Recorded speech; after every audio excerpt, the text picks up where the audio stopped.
د هرات ولایت د سوداګرۍ او پانګونې خونې مسؤلین وایي چې سږکال په لومړیو 9 میاشتو کې د افغانستان د زعفرانو صادرات د پام وړ زیات شوي دي.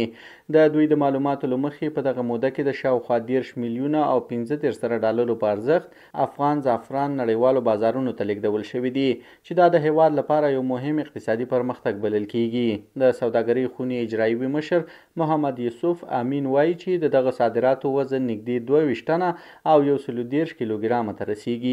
د هغه په خبره دا لیږدونه لا هم دوام لري او تمه ده چې د کال تر پایه به د صادراتو شمیر لا زیات شي.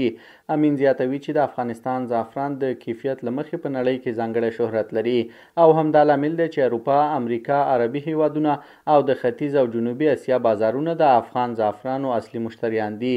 هغه وایي چې زعفران اوس د هیواد د تر ټولو مهمو او با اعتباره صادراتي توکو په توګه پیژندل کیږي او د افغانستان د اقتصاد لپاره یو قوي ملاتړ کوونکی سکتور جوړ شوی دی.